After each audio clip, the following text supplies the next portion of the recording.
स्वागत है आपका डोमिन लाइफ मिनिस्ट्रीज में। मैं हूं pastor Sujit Kumar okay. Let's dive into the word of God. एक बार की बात है, एक सज्जन मेरे पास आए और जब वह आए वो समय था बाइबल अध्ययन के बाद का, और वे मुझे कहने लगे, पास्टर जी जब भी आप वचन प्रचार करते हैं आप बाहर का उदाहरण मत दीजिए, ये बहुत ही अच्छा रहेगा कि आप हमेशा उदाहरण बाइबल के भीतर का देंगे। और वो व्यक्ति ये कहकर चले गए और मैं मन ही मन सोचने लगा कि ये जो व्यक्ति वाकई जो कह के चले गए, क्या वाकई ये वचन के अनुसार है? क्या सच में हमें बाहर के बातों का उदाहरण नहीं देना चाहिए? और इस विषय पर मैंने खोजबीन करना आरंभ कर दिया और जब मत्ती की किताब मैं पढ़ने लगा और जब 5वें अध्याय में मैं आकर रुक गया और उस वचन को पढ़ने लगा, मत्ती 5 अध्याय और 13 पद, उसमें यीशु मसीह स्वयं कहते, तुम पृथ्वी के नमक हो, परंतु यदि नमक का स्वाद बिगड़ जाए तो वह फिर किस वस्तु से नमकीन किया जाएगा? फिर वह किसी काम का नहीं, केवल इससे कि बाहर फेंका जाए और मनुष्य के पैरों तले रौंदा जाए। और ध्यान दीजिए इस वचन पर, नमक ये उदाहरण जो दिया गया है, ये कभी भी मैंने इस उदाहरण को पुराने नियम में नहीं पाया है। यीशु मसीह जब भी अपने लोगों से बातें करते थे वह दृष्टांतों से बातें करते थे, वे उदाहरणों से बातें करते थे ताकि लोग उन बातों को या उस आशय को बहुत ही अच्छी रीति से समझने पाए। मत्ती 5 अध्याय 14 पद कहता है, तुम जगत की ज्योति हो, जो नगर पहाड़ पर बसा हुआ है वह छिप नहीं सकता। और लोग दिया जलाकर पैमाने के नीचे नहीं परंतु दीवट पर रखते हैं, तब उससे घर के सब लोगों को प्रकाश पहुंचता है। उसी प्रकार तुम्हारा उजियाला मनुष्य के सामने चमके कि वे तुम्हारे भले कामों को देखकर तुम्हारे पिता को जो स्वर्ग में है बड़ाई करें। अब यहाँ परमेश्वर ये चाहते हैं कि मनुष्य की भलाई लोगों पर प्रकट हो, मनुष्य के काम लोगों पर प्रकट हो, और इस बातों की शिक्षा देने के लिए वो ज्योति का उदाहरण देते हैं। और वे स्वयं कहते हैं कि दिया पैमाने के नीचे रखा नहीं जाता। यदि अवश्य आप में ज्योति है तो ज्योति छिपाई जा नहीं सकती, वो प्रकट हो जाएगी। तमाम इन बातों को यीशु मसीह लोगों के हृदय में पहुंचाने के लिए नमक का और ज्योति का उदाहरण देते हैं। तो भाई जब यीशु मसीह को समस्या नहीं है तो इन सज्जन को समस्या क्यों है? ये बहुत ही वास्तविकता है आज के मसीहत की, और इस ऐसी मसीहत का हमें खुले रीति से अस्वीकार करना चाहिए, क्योंकि यीशु मसीह को आप केवल एक किताबों में कैद नहीं कर सकते। यदि आप बात करते पवित्र आत्मा की, तो मकू दुनिया में आने के लिए उस प्रेरित को अगुवाई कौन करता है? पवित्र आत्मा। वो बात कहीं पे भी पवित्र शास्त्र में लिखी हुई नहीं है। यदि आप देखेंगे पत्रस से पवित्र आत्मा बात करता है उस चादर पर अशुद्ध जंतु को खाने के विषय के बारे में, यह बात कहीं पर भी ऐसी लिखी हुई नहीं है। और प्रेरितों के दिनों में अनोखी बातें, नई नई बातें होती थी। परमेश्वर नए नए तरीके से बात करता था।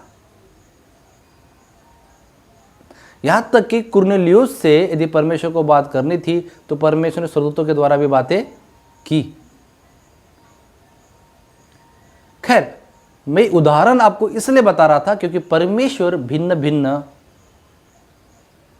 तरीके से भी बातें कर सकते हैं। परंतु कई लोगों का मानना यह है कि मूसा के लिए लाल समुद्र से रास्ता खुला है तो मेरे लिए वहीं से खुलेगा। तो ये सरासर धर्मवादी सोच को दिखाता है। कई ऐसे मसीहत के लोग हैं जो अपनी सारी जिंदगी एक ही लिबास में बिताना चाहते हैं। वो अपने सिद्धांतों को छोड़ना नहीं चाहते। यहां तक कि मत्ती की किताब में आप और एक वचन में देखेंगे, मत्ती 5 अध्याय उसका 27 पद, तुम सुन चुके हो कि कहा गया था व्यभिचार न करना, परंतु मैं तुमसे यह कहता हूं कि जो कोई किसी स्त्री पर क्रूर डाले वह अपने मन में उससे व्यभिचार कर चुका है।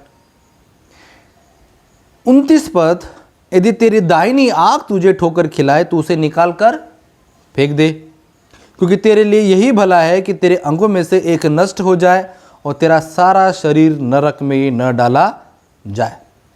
तो यहाँ इस पद से यदि आप सिद्धांत लेते हैं हमारे शरीर का एक अंग निकाला जाए, ये बहुत ज़रूरी है ताकि वो पूरा शरीर बचा हुआ जो है वो नरक में ना डाला जाए।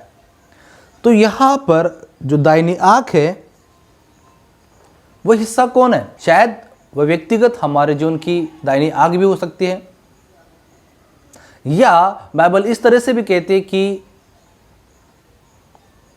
कलीसिया मसीह का देह है।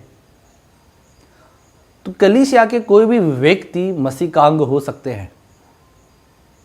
और इसके आगे पद में देखेंगे 30 पद कहता है, मत्ती 5 अध्याय 30 पद, यदि तेरा दाहिना हाथ तुझे ठोकर खिलाए तो उसे काट कर क्या कर? फेंक दे। आपने कभी ऐसा उदाहरण देखा है किसी अस्पताल में? यदि किसी व्यक्ति को एक विशेष सांप ने काट दिया तो उसके बॉडी में जहर फैलता हुआ जा रहा है। यदि उसके दाहिने हाथ के उस अंग को ना काटे तो वह जहर संपूर्ण पूरे शरीर भर क्या हो जाएगा? फैल जाएगा। तो इस उदाहरण के विषय में आपका क्या कहना है? क्योंकि यहाँ साफ साफ लिखा है 30 पद में, यदि तेरा दाहिना हाथ तुझे ठोकर खिलाए तो उसको काट कर फेंक दे, क्योंकि तेरे लिए यही भला है कि तेरे अंगों में से एक नष्ट हो जाए और तेरा सारा शरीर बच जाए। यह बहुत ही आवश्यक है। इन सिद्धांतों से हमारी कलीसिया में यदि ऐसा कोई व्यक्ति है, बहुत जरूरी है कि उसे काट डाला जाए। तो जब यीशु मसीह दाहिने हाथ, दाहिने आँख इन उदाहरणों का हवाला देते हैं ताकि परमेश्वर के लोग उनके बातों को उत्तम रीति से समझने पाए। जब मैं या और कोई अन्य पासवान सामान्य उदाहरण देते हुए हम उन बातों को पुख्ता करते हैं कि कैसे मसीह इन बातों की आशा रखता है या मसीह का वचन इन बातों के विषय में क्या आशय रखता है, तो वो सज्जन की तरह आप लोगों को समस्या होनी नहीं चाहिए।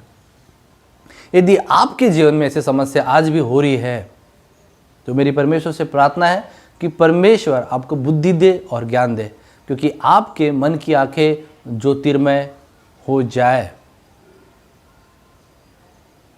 मैं एक पासवान को प्रचार करते हुए सुन रहा था, वो कह रहे थे बाइबल का परमेश्वर ये कहता है, बाइबल का परमेश्वर ये कहता है। ये बात बहुत सत्य है कि बाइबल का परमेश्वर, परंतु परमेश्वर केवल बाइबल का ही परमेश्वर नहीं है, परमेश्वर की बाइबल भी तो है।